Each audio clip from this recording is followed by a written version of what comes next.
Court does call the case of People versus Julian Carey. Judge Simpson calls the case of People versus Julian, and within seconds, this courtroom explodes into chaos. The defense storms in accusing the prosecution of hiding emails that could destroy the entire case. The prosecutor stands firm, and Judge Simpson, he's not here for speculation, only proof.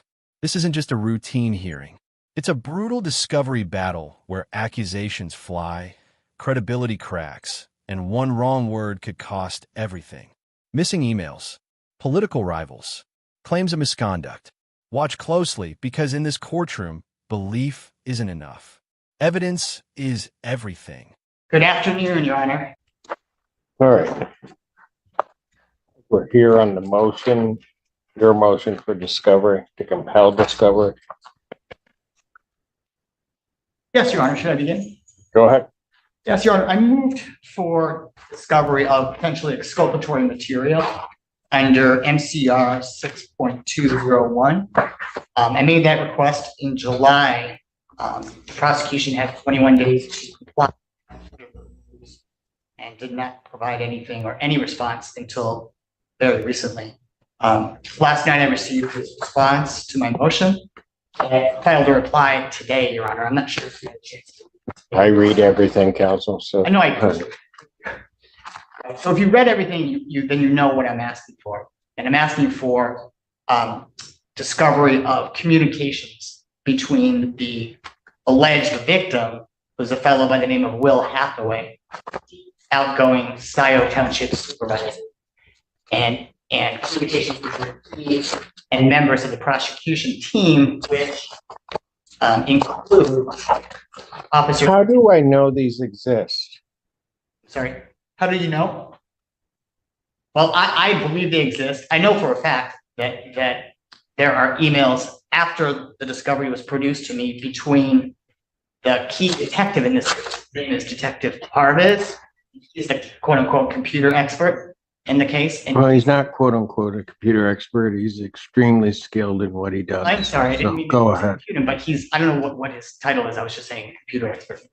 But he has been having communications with Will Hathaway, who's the complaining victim, and also with members of the IT department of Scioto Township. There have been emails, there's written communications between witnesses.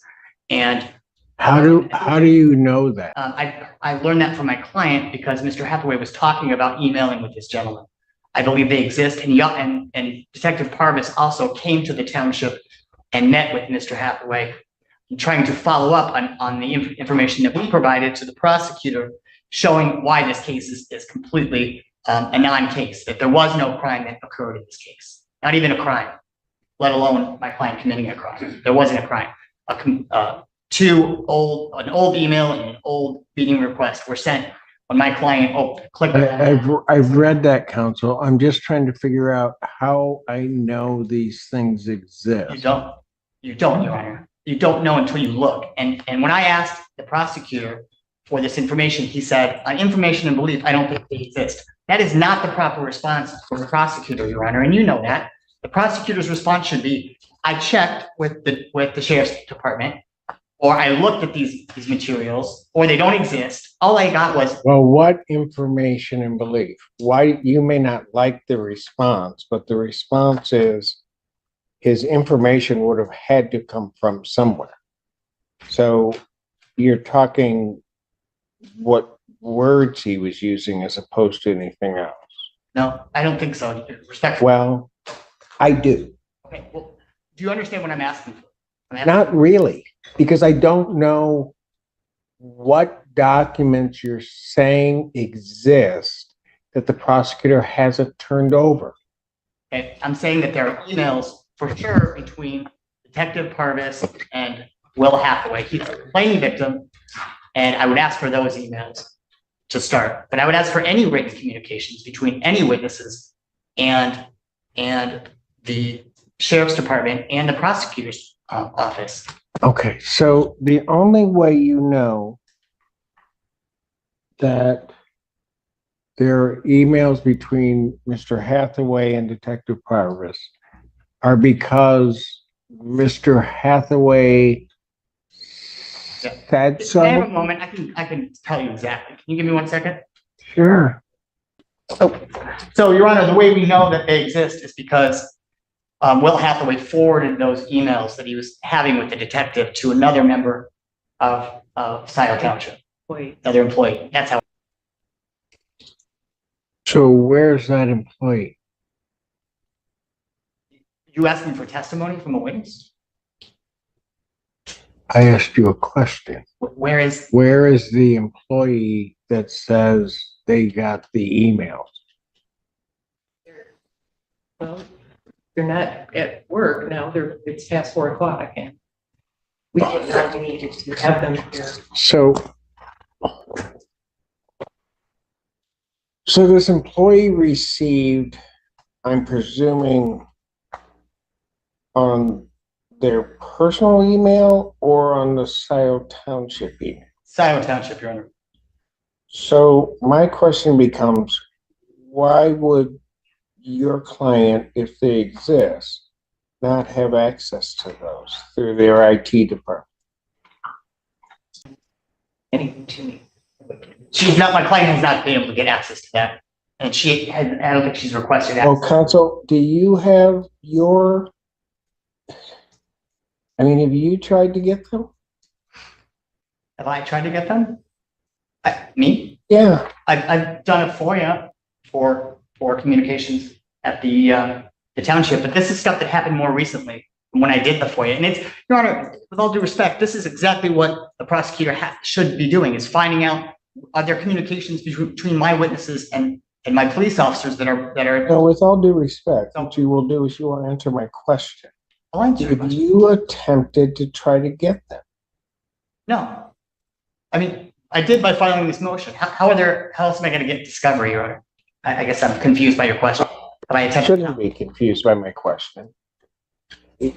Look, the prosecutor is not required to do what is really part of defense's job. Certainly, they must supply evidence that they have and comply with any reasonable requests. But you come here to me today, and I don't know that these things that you're requesting, whether they exist or not.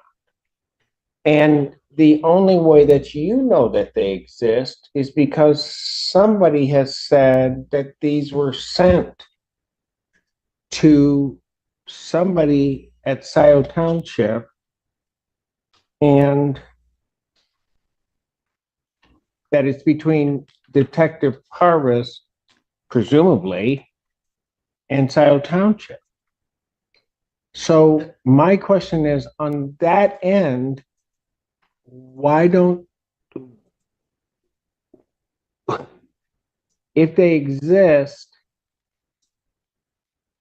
when did this happen? You're saying it's recent, but when? I can get you a date.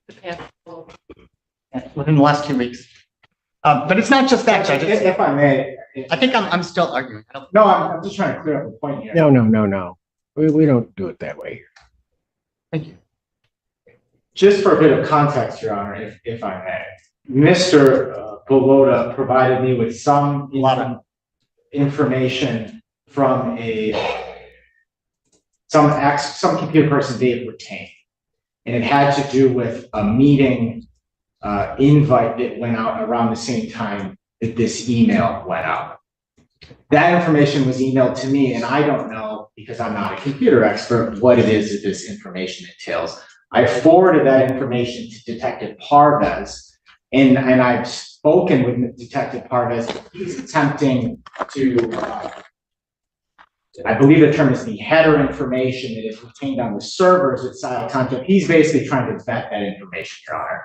And so that has happened in the last few weeks, and perhaps in attempting to vet that information, Detective Parvis has been communicating with Scioto Township. I have no specific knowledge of that. I haven't been provided anything, but it wouldn't shock me that Detective Parvis is following up because I asked him to follow up. He told me that at some point he's going to provide a report to me. I don't have any sort of report, and I don't have any update for the court. I'm only saying that in as much as I am aware that Detective Parvez has been communicating with the IT department at Scioto Township over the last couple of weeks in response to information provided to me. Okay, well, that's a big piece that's left out. So you provided something to the prosecutor's office Yes, that your expert provided to you. yes, And then from that, the prosecutor's office then sends that information to try to figure it out. So how do I get to there? And so that hasn't been completed yet. I've not had an update or any reports. My understanding is the IT individual from Scioto Township, the primary person is out on some sort of leave. And the other information was that obviously with an election forthcoming, the current IT person has a lot going on. So there's a delay, I think, in getting that raw data to Detective Parvez so that he can, validate whether this is or is not true based on the defense expert.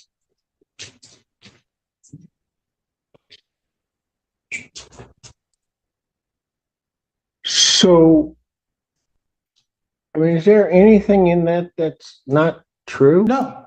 And So why am I here? If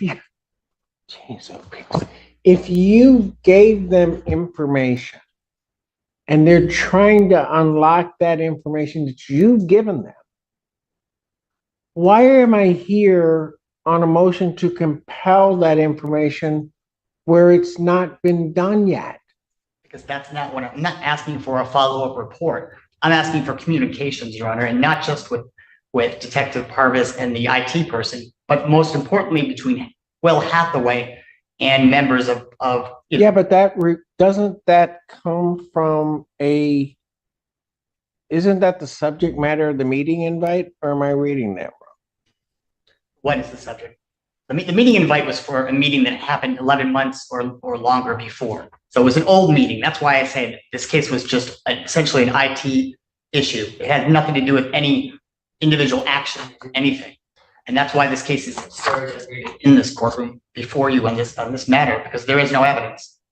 And that's why I wanted to spend some time talking about the case to show you that the principal witness is Will Hathaway. He is a political rival of my client.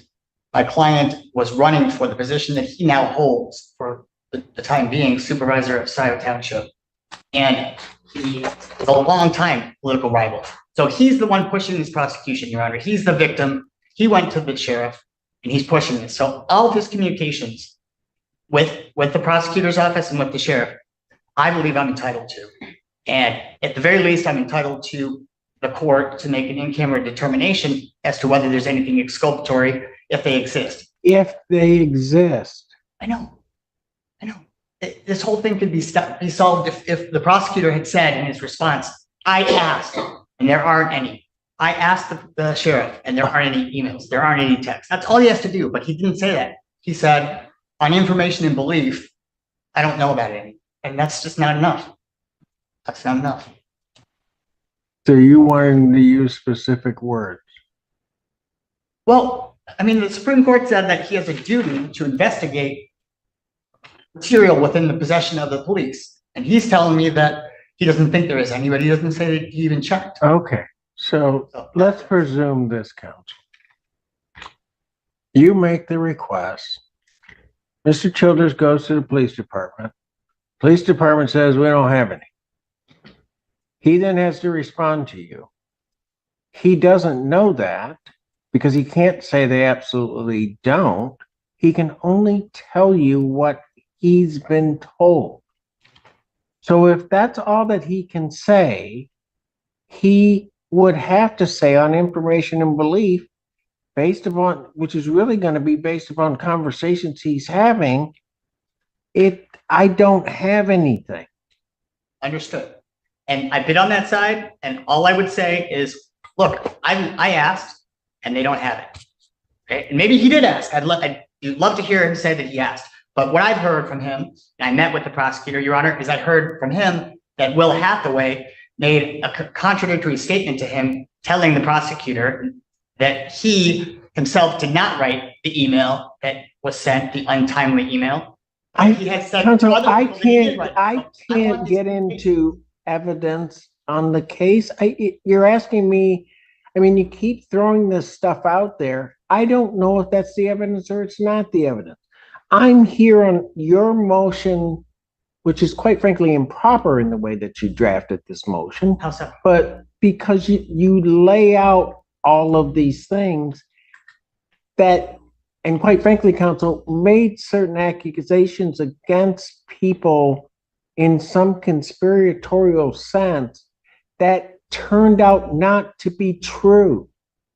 For example, you specifically stated that Patricia Reiser authorized the complaint. I went to the complaint, I looked at the complaint, she did not. And then that was before I got the response from the people, because I didn't know for sure. I didn't say that. I said that she worked there and that was her job, and that's factually accurate. And No, then you misled the court, because you made it seem, as the one's reading it, as though she's the one that's authorizing it. Don't tell me, counsel, what my impression of it was. And I think you intentionally tried to mislead me. I'm going to let you know that. I did not. Because that didn't happen. That's good. I'm glad it didn't. It shouldn't happen. It shouldn't happen, but it also shouldn't happen. You know what? You better sit down, I know. because you're going to learn real quick how to address this court. I don't play that way. I'm going to take a recess. You check yourself, and then I'll come back. Court's in recess. Counsel, you've indicated emails between Hathaway and Parvis. What else are you looking for? Thank you, Your Honor. And let me just apologize to the court. I know you took a recess, and I want to say I'm sorry. I did not mean to disrespect the court in any way. I apologize if my arguments came across that way. I would say it's probably due to my extreme belief that my client is absolutely innocent. I apologize for my zealousness, making me feel that I was being disrespectful. I very much apologize. Other things besides that, Your Honor, communications between Will Hathaway himself and members of the prosecution team, including Parvis and Deputy Phillips, who's the officer in charge of the case. So that's what I'm asking for, communications. And I don't need to say anything more. I'll rely on my brief. Well, no, I do have a question. How do I know these exist? You don't. You don't. I only know what I've heard and what I've reported to the court. And what I was asking is for the prosecutor just to check. And maybe I misread his response. Maybe he was saying information belief means he checked. I just want to know if he looked, and if there's nothing, then I'll. Did you ask? I asked for him and he said he wouldn't provide them. So they weren't discoverable during our. Mr. Childers? Yeah, and the problem, this is now like the third time in this hearing, as well as multiple instances in the pleadings. The defense is misrepresenting statements that I've made, to the point where I don't feel comfortable speaking with the attorney absent being on the record or in writing. We've had phone conversations, and somehow the subject of those phone conversations shows up in the pleadings, inconsistent with what was actually said. There was a statement in the pleadings that the fact that the defendant passes private polygraph, I should act upon it, even though I specifically told the defense attorney that the only way we would do anything on the case is if she passed the police polygraph, because as this court well knows, that's standard procedure. That offer still stands, and Ms. Carey wants to avail herself to a police polygraph. Not only would I welcome that, I think that a result on that could be highly dispositive in a case like this. It's my understanding that she's not willing to do that. That's her right. That's fine. As far as my communication with respect to emails, the statement that I was responding to that I would not turn over would be internal emails in our office among the attorneys, because clearly that's work product and that would not be turned over. But in fact, in that conversation, what I told defense counsel was, candidly, there are no emails. I've never emailed with Mr. Hathaway. If I had, it wouldn't necessarily be discoverable. It could easily be work product, but those emails don't exist. I've never emailed with him. I did communicate with Chris Reiser in our office. Obviously, I wouldn't communicate with John Reiser, and to insinuate others is frankly, when I read the pleading, I had a thought to communicate with the bar regarding the ethics of the pleadings in the communication in this case. I am not aware of any email correspondence between Detective Parvez and Will Hathaway, and I'm not in possession of.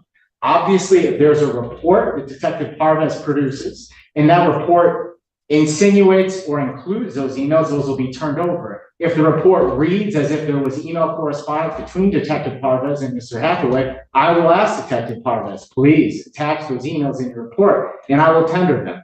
The court is well aware of the work product that I do and the ethics that I hold and how the fact that in this case, the allegations that this is some grand conspiracy is insane to me. It's truly insane. I've practiced in this court for a very long time, and I've never had an attorney accuse me of what has happened in his pleadings, and I take great offense to it. I will continue, as I always do, to follow my constitutional obligations and the obligations in the Michigan court rules with respect to discovery. But I can't create discovery where no discovery exists. I will respond to that by saying, number one, I did not do anything unethical in when I filed, and I agree that I should have no more conversation. Counsel, let me just say, when I read your motion to compel discovery, and you were giving this background information,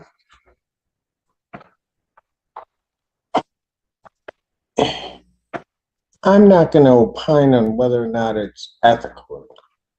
I think you have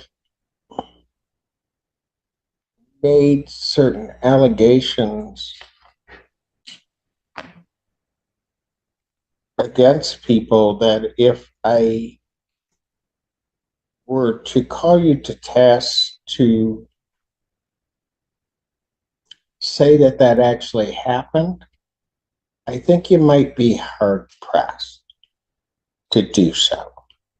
The very fact that people with the same last name exist in an office doesn't mean that they had anything to do with it. In fact, typically, certainly as it would be between Patricia Reiser and John Reiser,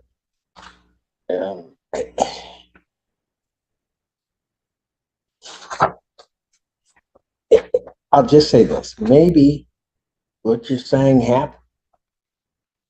Maybe. But the ethics of these individuals, if one's going to question them, then you better bring it. And not just try to float out that somebody did this or did that. Because, and I'll make it very clear, Miss Patricia Reiser has practiced in front of me for years. Known her for years. Her ethics are beyond reproach. The fact that I can tell you this and almost would bet my barker that if something came across her desk and it had to do with Scioto Township, and she knows that her husband is involved in Scioto Township, she'd have nothing to do with it. She would stop, it would go someplace else, she would forget about it and never have a conversation. That's who she is, that's how she's practiced, that is everything about her. So when I'm reading this, counsel, I'm going to tell you I have serious doubts when it starts that way. But things can happen. And that's why I went to the file before we got here to figure out who had it. She didn't have it. Her name's not on it. And I don't think it's fair to make accusations about people, offices, how they operate, without being able to substantiate it. You tell a story that somehow or another somebody I mean, after getting done reading this, here's what I've got to believe. I got to believe somehow in Scioto Township, there is somebody who went to the sheriff's department, made some complaint that the sheriff's department then, without any basis whatsoever, then put together a report that they submitted to the prosecutor's office based upon their investigation, and that it didn't have, that there was no basis there to do anything, that then it got into the prosecutor's office, and the prosecutor's office then said, well, we don't see anything here, but we're going to make this happen. Wouldn't happen here. And that's really how your document reads. Go ahead. I was gonna say, I apologize that it reads that way. You have to, if you would just see it from my perspective, I'm coming into this case, I don't know Miss Reiser, I don't know any of the players, all I know is seeing, and I see a woman who was part of essentially just an IT issue, and she ends up getting charged. But counsel, it makes no sense. and maybe it doesn't make any sense. Maybe somebody made a bad decision in terms of their discretionary call. That's wholly different from saying you shouldn't have done this to that there is this intentional thing to happen to charge your client. I'm having a hard time believing that. So while you may have absolute faith and belief in your client, which you should, that doesn't mean we create a conspiracy as to why something happened. Somebody may have made a bad call. Okay. I 100% agree. I only wanted to give you the players and what their roles were. That's all I was trying to do, where people were and why it seems fishy to me. This case seems fishy, Judge, and I want to know if there's any shenanigans. I want to know if there's shenanigans in emails or texts between witness Hathaway and the sheriff. That's what I want to know. If they don't exist, then the prosecutor can just say they don't exist. I guess that's what he's saying. So I'll take his position as, unless he wants to change it, as being, I've checked with the sheriff and these exculpatory documents don't exist. If that's the case, fine, so be it. That's the record and I will say nothing more. I appreciate the court's time today. And again, I do not mean to be disrespectful in any way.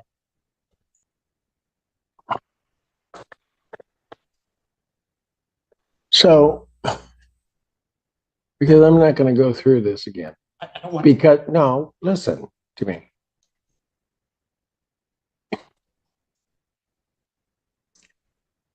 You know, counsel, sometimes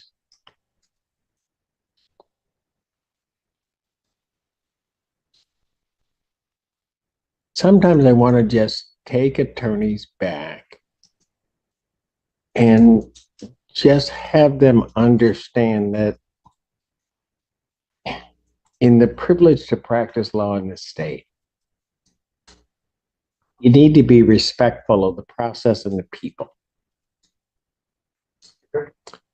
And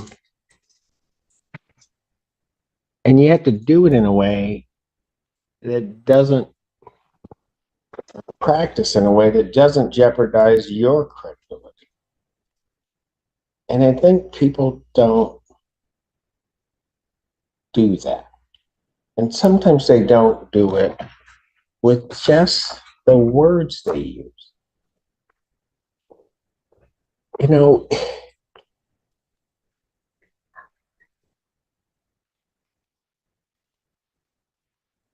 Mr. Childers gives his response to your motion.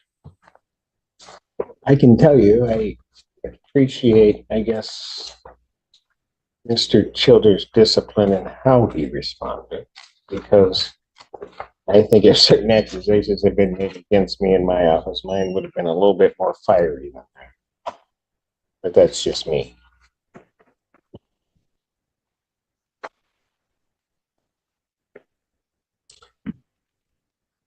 Do you have a copy of your reply?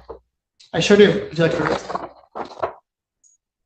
May I approach? Oh, No, I've got a copy right here. Oh, sorry. I've got a copy right here. I want you to just follow along with me. absolutely, sure.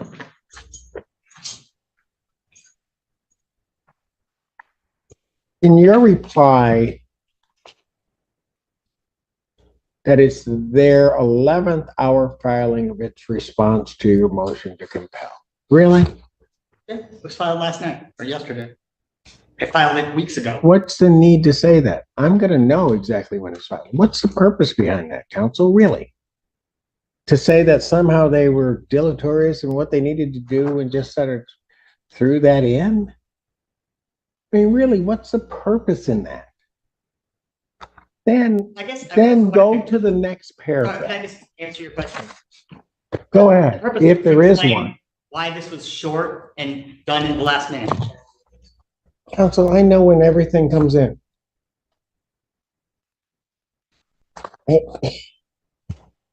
So,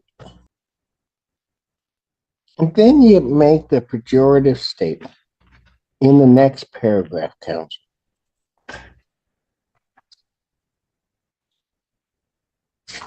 That the people shrug off their constitutional responsibility to locate and produce potential Brady material. Of credibility.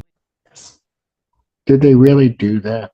Yes, might have been. Then counsel, why do we get to the point today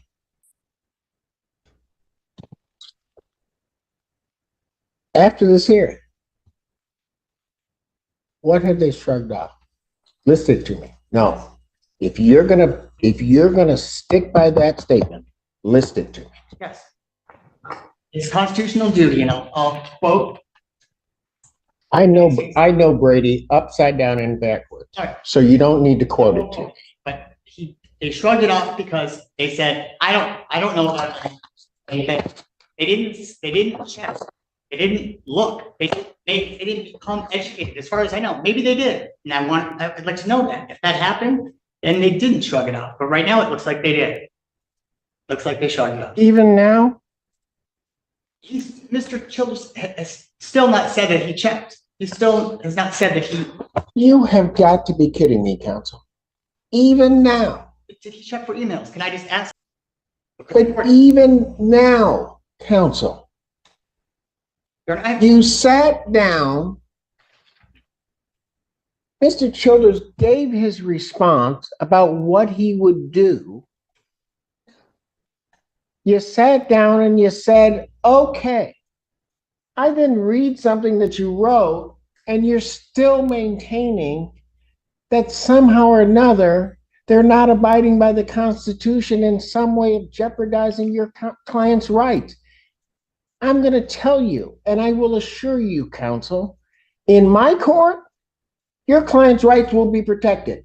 And quite frankly, that is in regard to any attorney or whatever. Even if the attorney's not doing their job, I'm going to do my job and make sure her rights are protected. So but after we get done with all of that, you still are sitting here saying that he's shrugging off his constitutional obligation, counsel. You asked, I thought your question was, why did I put it in there? Right now, if he's checking, then I'm not saying that. I do not still think that. Is that your question? I'm sorry. I misunderstood your question. I thought you were asking me why I wrote that. So. Yeah, well, I still am curious as to why you wrote it, because it's not true. I disagree with you. I'm sorry. Show me where it's true. I disagree. No, show me where it's true. If you want to disagree with, you know what, counsel? The way I work, if you're going to say it, you're going to be called upon to put up or shut up. Show me where it's not true. Now. The prosecutor did not educate himself as required by constitutional law by going to the chair, finding out if there were emails. I know there are emails. I know they exist. And for him to say they don't exist, it's not true. So there's emails. So I know that's not true. He's not in possession of any emails. He doesn't know that they. Counsel, I've asked you what emails exist. Your emails, or your knowledge of these emails, supposedly come through basically 3 levels of hearsay as I count. And so the thing is, when I ask you, tell me what you want. When was it? What are they not giving you? You can't give me anything.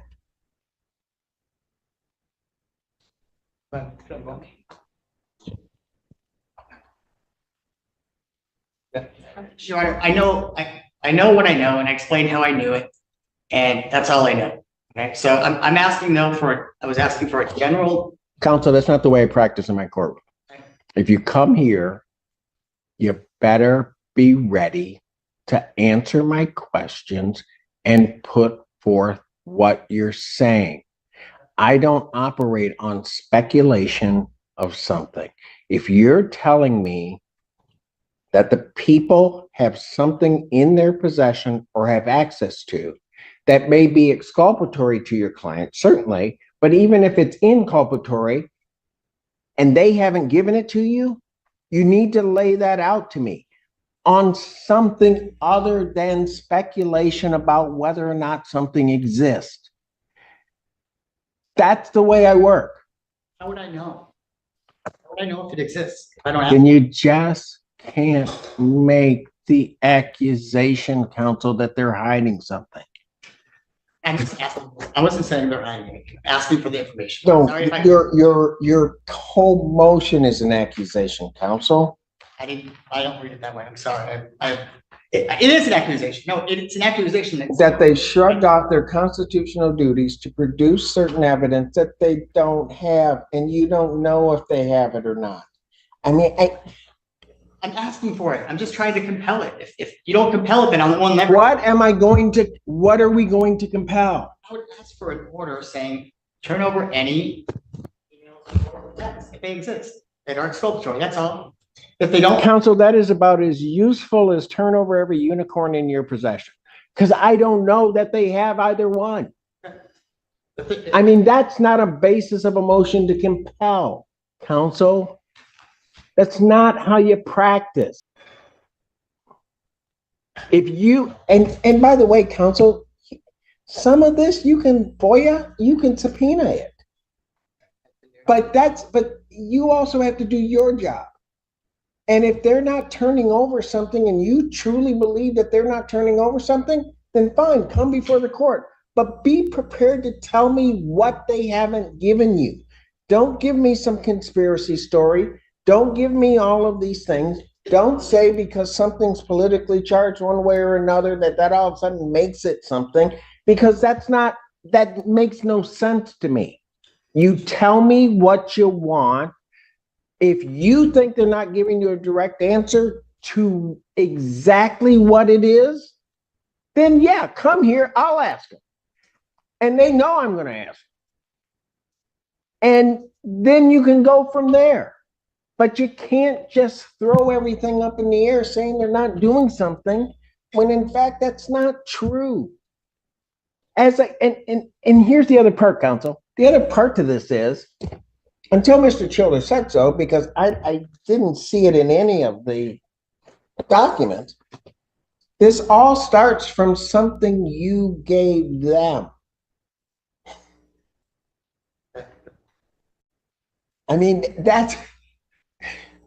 so you give them something, they fulfill their duty and obligation to try to follow up on it. And while they're in the midst of doing that, you do this. Crazy.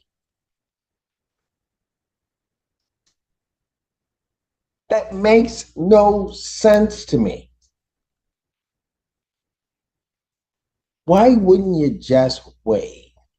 Find out if there's a report. If there's references to communication, then certainly one might be able to get those communications. But I'm not one that believes in a lot of conspiracies. But counsel, in as much as I want to believe, or you want to believe, that the prosecutor's office is running around trying to figure out how in the heck can I get at Miss Carey, why wouldn't I believe that you're giving them that document from the expert, having them go on what may be a fishing expedition, and then filing this motion, is somehow and or another your attempt to try to make them look bad. Why wouldn't I think that that's the conspiracy you entered into? If you knew my reputation, like you apparently know Miss Reiser, you would know that I wasn't trying to pull it. Maybe then I operate on the presumption that people are acting in good faith until they show me something different. And that's why I don't go there to think that it's some kind of setup. I think you just messed this one up, counsel. I think you messed it up. And I think what you need to do is you need to make sure to wait for that. See what it says.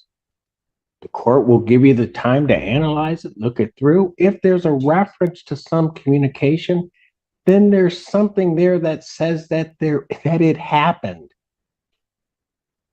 But I don't have anything now.